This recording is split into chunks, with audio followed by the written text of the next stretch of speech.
दोस्तों आज हम बात करेंगे बरारी विधानसभा क्षेत्र के बारे में। तो बरारी विधानसभा क्षेत्र की अगर बात करें तो इस विधानसभा या इस इलाके की विधानसभा क्षेत्र के ऊपर कुल मिलाकर अगर बात की जाए तो विजय सिंह निषाद जनता दल यूनाइटेड के 2020 के विधानसभा चुनाव के दौरान जीत दर्ज करने में कामयाब हुए थे। आरजेडी के जो नीरज कुमार थे जो दूसरे नंबर पर रहे थे। राकेश कुमार रोशन की अगर बात की जाए तो एमआईएम के प्रत्याशी के तौर पर बरारी के अंदर थे। बरारी विधानसभा क्षेत्र के ऊपर ऑल इंडिया मजलिस इत्तेहादुल मुस्लिमीन की उस वक्त जो तो किसी न किसी तरीके से पकड़ समझी जा सकती थी।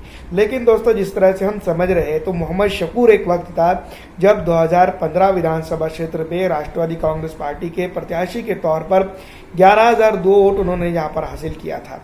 इस विधानसभा क्षेत्र के ऊपर जो तो अगर बात की जाए तो आरजेडी के सामने कम्युनिस्ट पार्टी ऑफ इंडिया भी उस वक्त मैदान में थी, जो फिलहाल जो तो इस इलाके के अंदर गठबंधन में शुमार है। लेकिन अगर हम बात करते हैं कई एक चीज़ों को लेकर तो इस इलाके के अंदर जो तो कई बड़े बदलाव होते हुए नजर आ रहे हैं। तो क्यों ना जो तो बरारी विधानसभा क्षेत्र के ऊपर या बरारी विधानसभा क्षेत्र के अंदर किसी न किसी तरीके से जो है तो इनको भी साथ ले लिया जाए और इनको साथ लेकर जो है तो यहाँ की जनता का भी जो तो विकास कर लिया जाए। लेकिन ऐसा नहीं हो पाया।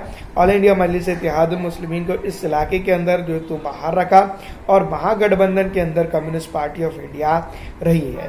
तो अब यहाँ पर अगर हम बात करें या इस इलाके के अंदर अगर हम बात करते हैं तो कई एक चीज़ें निकल कर सामने आती है।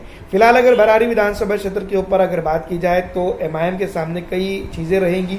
बीजेपी रहेगी, बीजेपी के साथ आरजेडी का गठबंधन रहेगा जिसके अंदर तकरीबन अगर कुल मिलाकर बात करें तो कई बड़ी बड़ी पार्टियां हैं, जिसमें वीआईपी है, कम्युनिस्ट पक्ष है और कांग्रेस है और आरजेडी खुद है।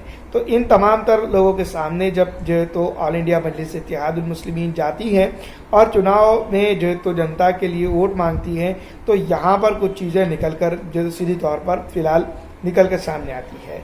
तो किसी न किसी तरीके से बिहार की राजनीति के अंदर यानी कि इस बार की राजनीति के अंदर ऑल इंडिया मजलिस इत्तेहादुल मुस्लिमीन का अपना एक अलग तरह का बरारी के अंदर डंका और डंडा रहेगा। लेकिन पिछड़ा दलित आरक्षित मुस्लिम समाज की भी बात रहेगी।